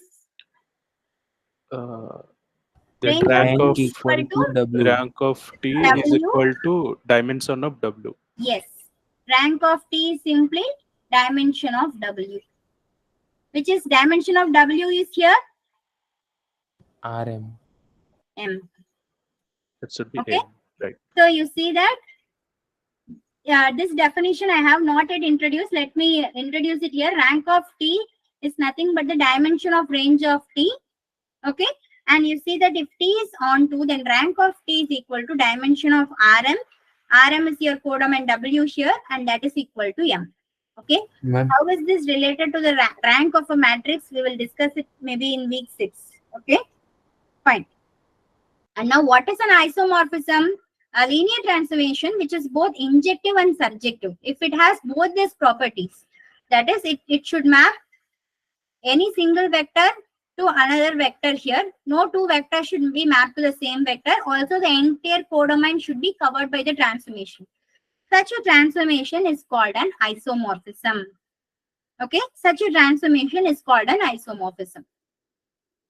So consider the following linear transformation T defined as follows. T from R2 to R2 defined by T of x comma y is equal to 2x comma y. And also another transformation is T an isomorphism. Step by step we have to check. First whether we have to check whether it is a one-to-one mapping or not. So for one-to-one, what do you have to assume? How do you do that? The null space has to be only 0 element. Yes, you can check whether the null space is equal to 0 or not. Okay. So how do we check it here? We should check whether the 0 element from R2 So you is are assuming T of x comma y is equal to, maybe I'll write in the usual color, only important things in red. 2x equal to 0 and y equal to 0. We need to Yeah, check. is equal to 0 comma 0 implies 2x comma y is equal to 0 comma 0. Now this implies x equal to 0, y equal to 0. So it means your x comma y is the 0 vector. So what is your null space of T? 0 in R2. Okay, the 0 vector. So if your null space of T is 0 vector, what do you know about T? T is 1-to-1. Right? Now is T onto? How do you verify if T is onto or not? Then we can take any arbitrary vector from Yes, R2. arbitrary vector from your codomain and see whether you are able to get a pre-image for it. Right? So what is the codomain here? R2. So you take any random element from your codomain. Okay, so now we are verifying onto part. So now you want to find x comma y in R2 such that T of x comma y is equal to u comma v. Is this fine? How did I write this definition? Is this clear for everyone? Yes, ma'am. But ma'am, in this you are checking for only one element. No? Yes. In this you are checking for only one element. No? In arbitrary. See here, what is T of x comma y? 2x comma y. 2x comma y. It is equal to u comma v. Now what is your u and what is your v? What is your x and what is your y? You need to find. Okay, given a u comma v in your codomain, what is the corresponding x comma y you need to find? From this, can you tell what is your x and y? U by 2 U by comma 2 and v. v. U by 2 and v. V. Right? So if you take T of u by 2 comma v, then it is u comma v. So you can easily find the pre-image. So you see that T is onto. So if T is both 1-to-1 and onto, is T an isomorphism? Yes, ma'am. Therefore, T is an isomorphism. Okay. Now let us look at the next example. So in the next example, T of x comma y is equal to 2x comma 0. Now, if T of x comma y is equal to 0 comma 0, then 2x comma 0 equal to 0 comma 0. Now this implies x is equal to 0. But what about y? Y can be anything. Y can be anything. For example, what about T of, maybe I will take 0 comma 0 1. comma 5. What is the image? 0 comma 0. 0 comma 0. But here you are having a non-zero vector. So this is not implying that, so this is x, this is 0, that x is 0. right? So it means T is not Not 1, 1. 1 to 1. Ma'am, can you find this 1 function by the basic definition? That is fx Yes, equal to sure, x we y. can do that also. Basic definition, if you want to use, you mean T of x1, y1 equal to T of x2, x2 y2. y2. So now what happens? 2x1 comma 0 equal to 2x2 comma 0, which implies x1 equal to x2. But what happens to y1 and y2? Are they equal? It need Can't not say. be equal, right? Yes. For Yes. example, here you can take 1 comma 5, 1 comma minus 5. So here you will get the same images, but these numbers are different. So T is not 1 to 1. So either you can use this definition or this definition. Anything is fine. Whatever you feel convenient, you can use that. Okay? Okay, ma'am. Fine. What about the onto part for this? That is also not onto. It is not onto also. Can you give an example for that? Because the range, Yes. the range of the transformation is the x-axis, but the codomain Yes. is R2. Yes. Range of T is a proper subset of R2. So for example, you see that elements of the form maybe 0 comma 1 if you take, it is not in range of T. So you see that range of T is not entire R2. So you can say it is not onto, or you can see that you can there is no pre-image for 0 comma 1. 0 comma 1 is just an example. You can take any element for which the second coordinate is non-zero. Okay, under T. So T is not onto. So if T is not 1 to 1 and not onto, then T is not an isomorphism. So, but 1 is sufficient to say it is not isomorphism. If it is neither, if it is not on 1 to 1 or not onto, either one of that is failing, then also it is not an isomorphism. Here both are failing. So anyway, it is not an isomorphism. Is this clear, this example? Okay. Clear for everyone, this example? Yes. Okay, fine. Now look at this question. T is a one-to-one linear transformation if and only if there does not exist any V non-zero such that T be equal to 0. Can you relate it to the example I told you? Yes, ma'am. So it will be correct, right? Yes, because see, T is a one-to-one linear transformation if and only if there does not exist V not equal to 0 such that T be equal to 0. So it is exactly saying if T of V equal to 0, then V must be 0. So there does not exist any V non-zero such that T be equal to 0. So this is correct. It is exactly saying this condition only. Okay. If T from R2 to R2 is a surjective linear transformation, then it cannot be injective. Is that true? Not always. No, ma'am. Is that true? It's not true. Can't say. So here we have seen a map which is surjective and also one-to-one, right? So is this option 2 correct? Incorrect. No. Incorrect, right? Because a mapping which is onto can be one-to-one also, right? Okay. And if T from R to R is a linear transformation which is not injective, then T must be 0. Not injective means what? T of V equal to 0 does not imply V equal to 0. So you see that T of V is equal to 0 does not imply V equal to 0. Means you take T of any non-zero number. Okay. So this is for option 3. So you see that if you are taking, for example, here your space is R.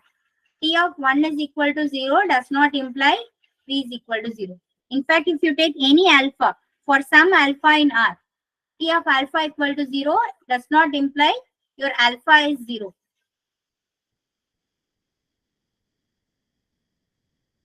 Okay. So then T must be 0. Is that true? So it means what? Here alpha times of T of 1 equal to 0.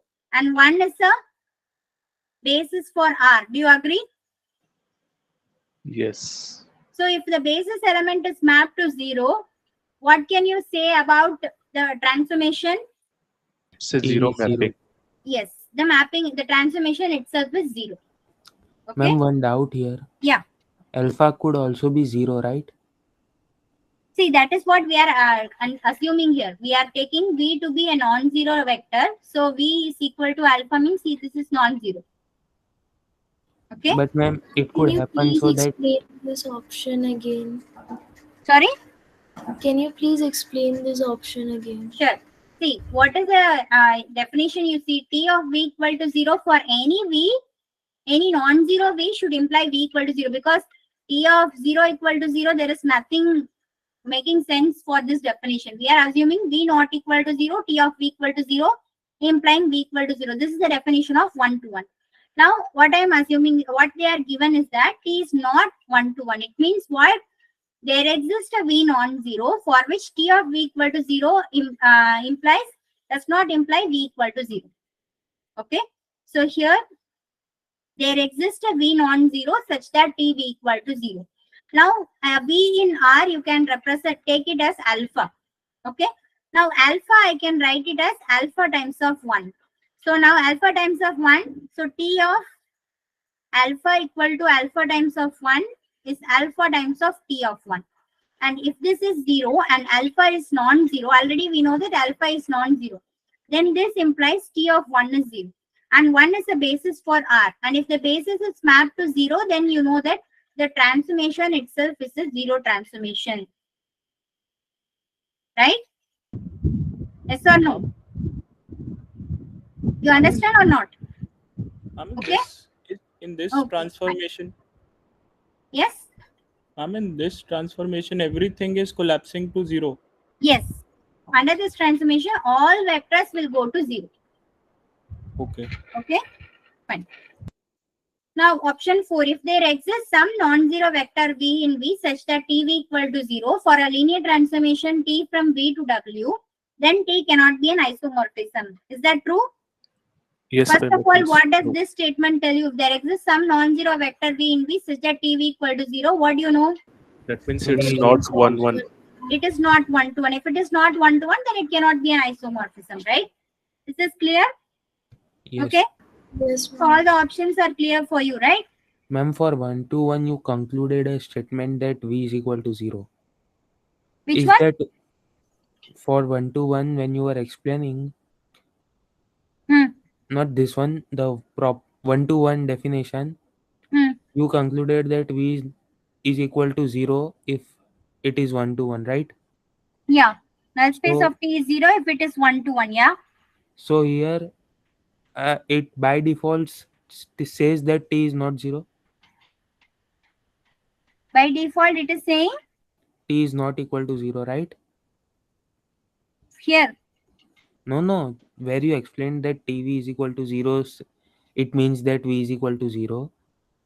There we are considering T to be not 0, right? No. Yeah, here you can consider T to be a non-zero transformation, or if it is a 0 transformation, obviously the null space is going to be the entire space. It cannot be just a 0 vector. Okay? Yeah, T is non-zero. Okay.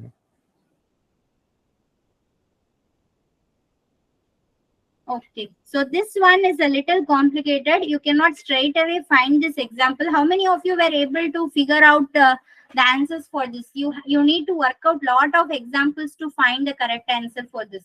How many of you were able to figure out this example? Anyone? No one? Ma'am, please give us some time. Sorry? Please give us some time to You need some to time? solve Okay, this. yeah, please think about it. Yeah, think about it. I thought you have already seen this question. Okay, think about it.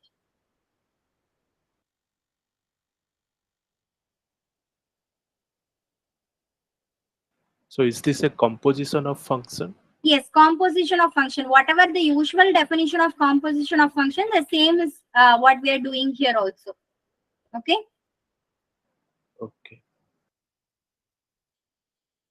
So in terms of this linear transformation, can you just write that term how to compute the composition of function? The usual way here, you don't have a specific vector space, so maybe I can give you an example and show how to do it. Okay? Okay, ma'am. Please give us some hint. Yeah, I will first start with an example for you to think. Okay. Okay.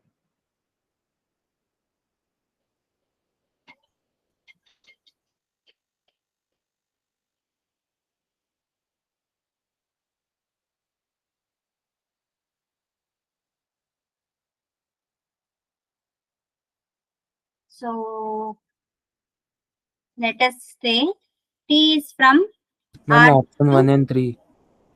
yeah, Option 1 and 3. option 1 and 3 are correct. Yes. Okay, let us see. Okay, let us take T from R2 to R2. Okay, T of x comma y is equal to x plus y. So is T injective or not? Yes, injective. It is. Sure? Yes, sure. Okay, for example, what No, is no, the no, ma'am. 1 It's comma not. minus T of 1 comma minus 1? Yeah, it's not. Not injective, So right? T of -1, 1 will give us same. Both be 0, right? So Yes. any vector of T of x comma minus x will give you the same 0. So is T 1 to 1? No. No. No, right? So here T is not injective. Ma'am? Yes? Ma'am, can we generally say that when a transformation is from higher dimension to lower dimension, it can never be 1 to 1? Higher dimension to lower dimension, it can never be 1 to 1. Is that what you're asking? Yes, ma'am. Yes, you can say, I guess. So maybe I will work it out and show you how to show that. Okay. So yes, we will come to that after this problem. I will show how to do that. Okay. Now here you see now T. Let us take another transformation S from R to R2. Now here S of just X. Okay. So S of X, I can choose it to be some maybe 2x comma x. Okay. 2x comma x. Now what can you say about S? Is S injective or not? S is injective. S is injective? Yes. Yes. S is injective. Okay. Now what is T composition S of X? Now first of all, what is the domain and codomain for T composition S? R square to R. No, R to R. R to R, right? Yes. For S, the domain is R. For T, the codomain is R. That is how composition of function works, right? So T of S of X is equal to T of, what is S of X? 2x comma x. And T of 2x comma x is 2x plus x, which is 3x. So T composition S of x is 3x. Now is T composition X injective or not? It is Injective. It's T composition S is Injective. injective. T composition S is injective, but is T injective? No, it's not. So what about option 1? False. False, right? So now you understand how to do composition of functions for linear transformations. Okay? Yes. Okay. So what about option 2? T composition S is injective, then S must be injective. In this case, it is true. But in general, if you want to say this statement is true, how do you prove that? Rn to Rm. Yeah. So first you want to prove that S is injective. So it means what? So this is for option 1. So option 2. Option 2. So you have to assume let S is, sorry, T composition S is 1 to 1. Let T composition S be 1 to 1. Now you need to prove that S must be injective. So you need to assume, right? SV1 equal to SV2. Right? So this is the first step. Now let us take T on both sides. T of S of V1 equal to T of S of V2. Now this means what? T composition S of V1 equal to T composition S of V2. Now T composition S is 1 to 1. So what can you obtain from this? V1 equal to V2. V1 equal to V2. So SV1 equal to SV2 implies V1 equal to V2. So this implies S is 1 to 1. So what can you say about option 2? Correct. We have assumed that T composition S is 1 to 1 and proved that S is also 1 to 1. So we see that option 2 is correct. Okay. What about option 3? If T composition S is surjective, then T must be surjective. In this case, is T composition S surjective? Yes, Yes, ma'am. Is T surjective? What is the T? Yes, T of X comma Y is X plus Y. Is T surjective? Yes, ma'am. Yes, It's ma'am. surjective. Okay. So in that case, you see that both this statement is valid for this example. But in general, is that true? How do you prove that? Same, let T composition S be surjective. So how do you prove option 3? Let us see. For option 3, so what is that given to you? You are assuming that T composition S is surjective. T composition S is onto. Okay. Now what is it you need to prove? You need to prove that T is surjective. So what is the domain and codomain of T? For T composition S, it is T composition S, it is V1 to V3. R to R. Now T is for V1 T, to it is V2. V2 to V3, right? V2 to V3. V3. Now it is you have to prove that T is onto. So for T is onto, you take a random element of the codomain of T. So you take maybe V small, maybe I don't know, V from V3. Okay. So from V3 means since T composition S is onto, you know that there exists, let us say, U in V1 such that T composition S of U is equal to V. V. Is this fine? Because T composition S is onto, I am just applying the definition. Is this fine? Yes, ma'am. Okay. Now T of S of U is what?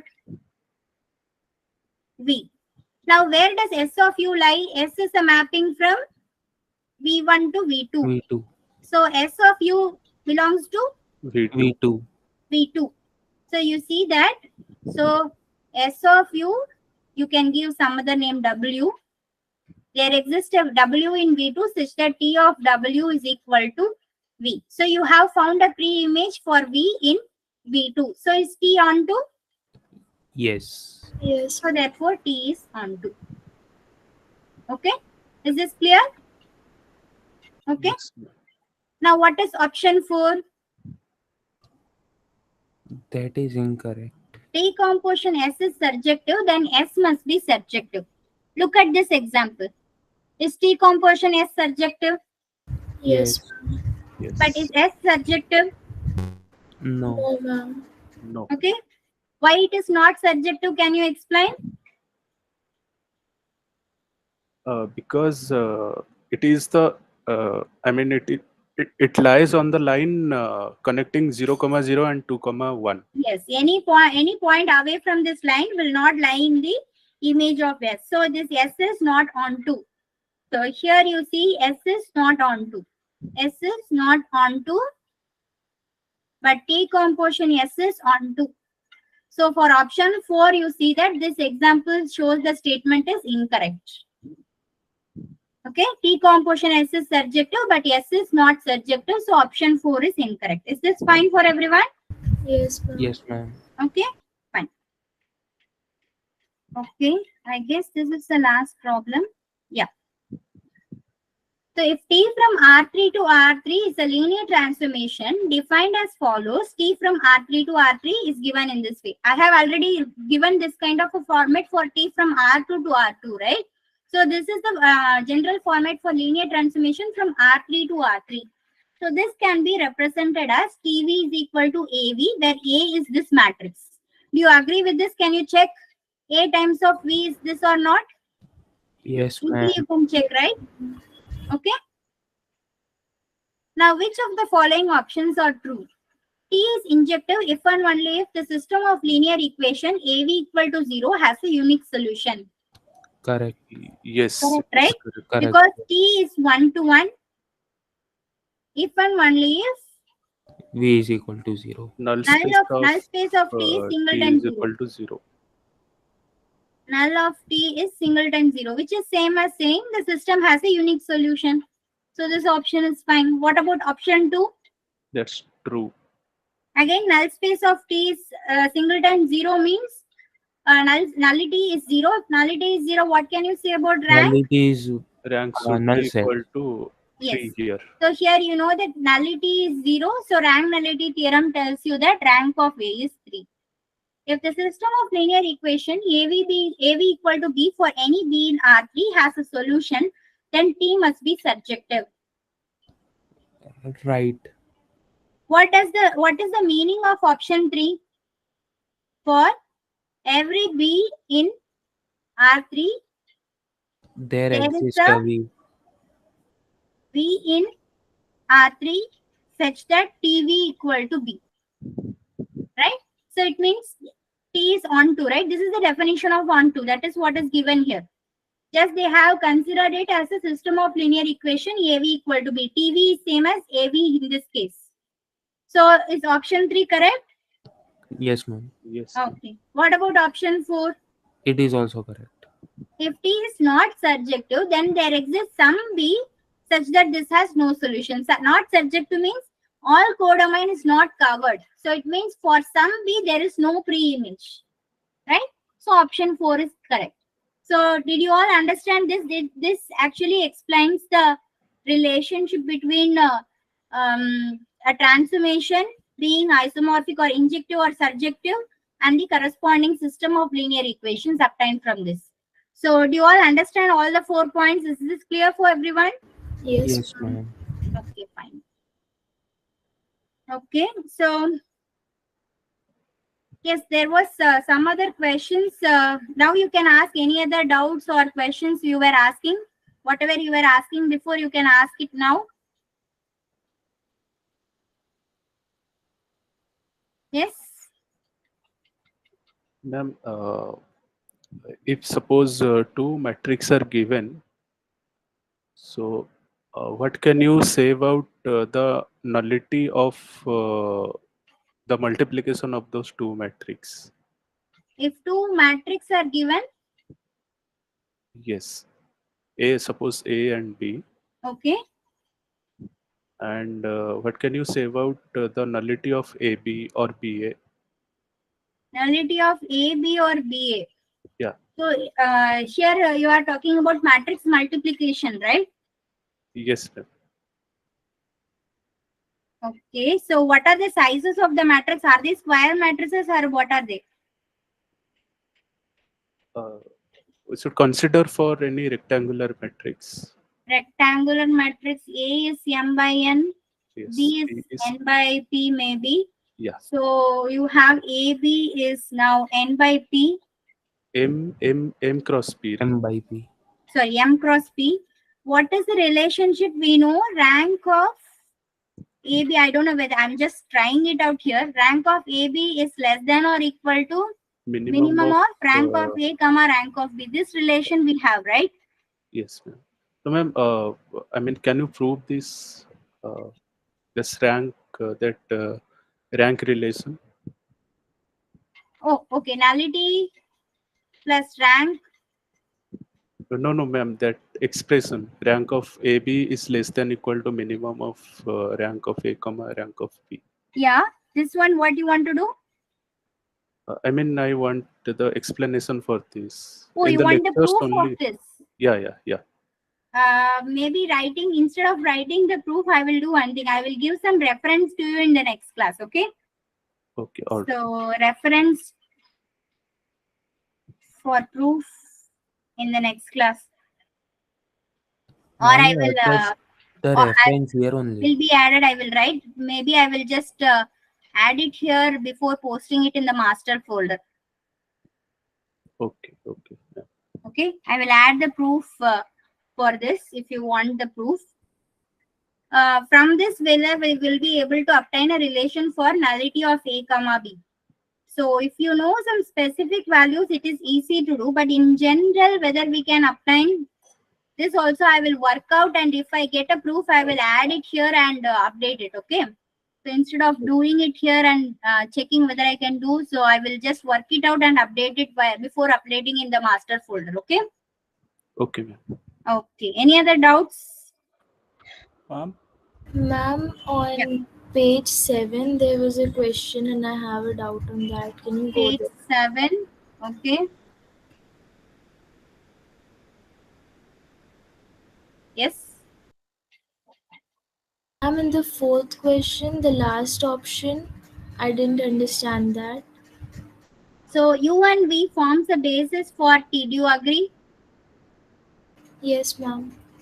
So UV forms form a basis for R2. Okay. So if UV forms a basis for R2 and T of U is given by this and T of V is given by this. So these are just specific values in R2, right? So this is what explicitly I have written here. So if you are given a mapping from Rn to Rm, and if you are given a basis of Rn, then the images and the images of basis of Rn is also given. Then you can find an explicit definition of T. So the same is applying here also. So you are given a basis of Rn, here R2, and the images of the basis elements. So you can explicitly obtain a linear transformation from this. Okay. So in fact, you can say that T of x comma y is x times of pi comma 1 plus y times of 1 comma e. This is the linear transformation which gives you this. Okay. Do you understand? Yes, ma'am. Thank you. Okay. Any other doubts here? Ma'am? Yeah. Ma'am, can we generalize in some way for the situations where the if the transformation is from higher dimension to lower dimension, can we comment on the 1-1 nature? And if Oh yeah, you were asking that, right? Okay. if from So lower let me. dimension to higher dimension, it will not be surjective. Can we comment? Yeah, I guess we can do that. Let me show it. Okay, so maybe this part for this proof, and here. So let us say you are having T from Rn to Rm. Okay, and you want to see whether if let us say M is less than N, then can you say anything about whether T is 1-to-1 or not? That is your question, right? Yes, ma'am. Yes or no? Yes, ma'am. Okay, I so think, let us assume T is 1-to-1. Suppose what is happening, let us see. If T is 1-to-1, then your nullity of T is 0, correct? Now, what does your rank nullity theorem say? Rank of T plus nullity of T is equal to M, right? So now rank of T is equal to, we don't know that. Here you have, this is 0 and this is M, right?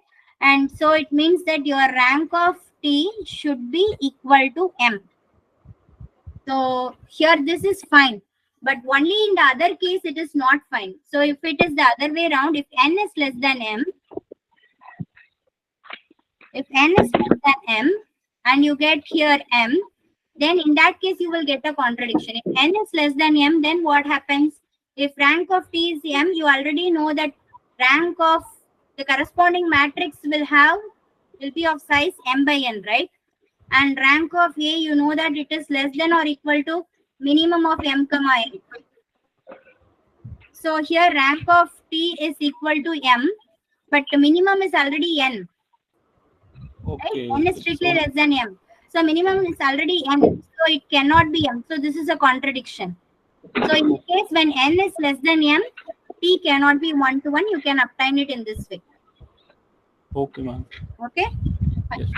And ma'am, about that surjectivity case. Sorry, can you please repeat? And ma'am, about the case when we are going from lower dimension to upper In dimension. that case, it depends on the transformation. We cannot give any conclusions there. You have to work out and check. No. Depending on the transformation, you have to tell about the one-to-one property. The other case. Ma'am, not in this case, ma'am. Can we in that situation can we comment about the surjectivity? Yes, yes.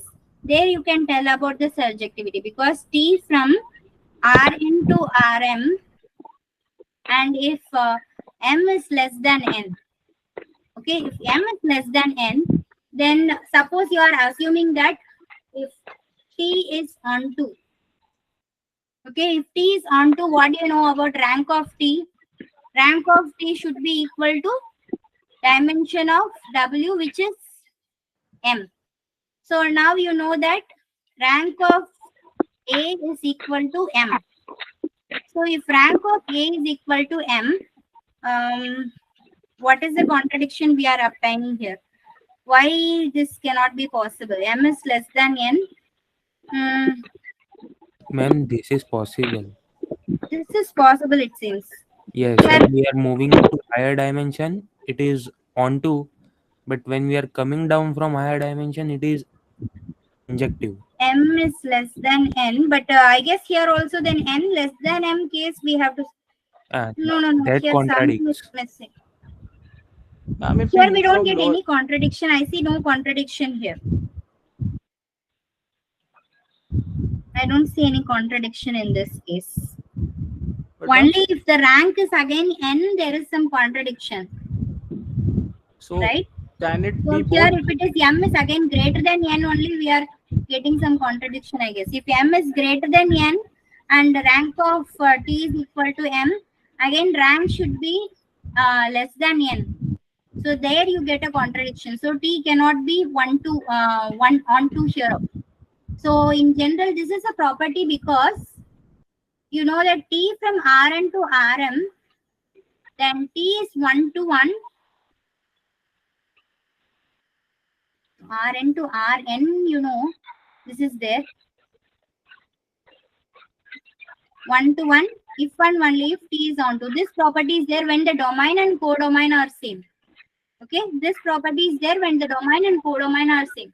So it can be 1 to 1 only when it is onto. One property existing without the other property cannot happen when the domain and codomain are same. And in this case, here you see that rank of A is equal to m means here you see that m is greater than n, and so rank by this property which you saw earlier, it should be less than n. Again, it is a contradiction here. So this cannot be onto in this case. Is anyone talking? So, ma'am. Yes. So, ma'am, can we conclude that the bijectivity will only happen in the cases where the transformation is from the same dimension to same dimension? Can you please repeat your question? Ma'am, because of this, can we conclude that the bijectivity will only happen in the cases when the transformation is from same dimension to same dimension? Yes, yes. Bijectivity can happen only when definitely T can be an isomorphism only when the dimensions are same. This is also another fact which you will see in the later week. So T is an isomorphism if and only if dimension of V is equal to dimension of W. This is another property. In that case, the determinant of the matrix of the transformation has to be non-zero, right? Exactly. Okay. Ma'am, yes. That question which had 4 options, the composition, can it be solved using these 4 results? Composition can be solved using what? Ma'am, that composition question, just by knowing these properties, can it be solved without considering specific examples? See, there can be several different ways of doing a problem. If you can provide a solution with proper logic, you can try it out. Okay?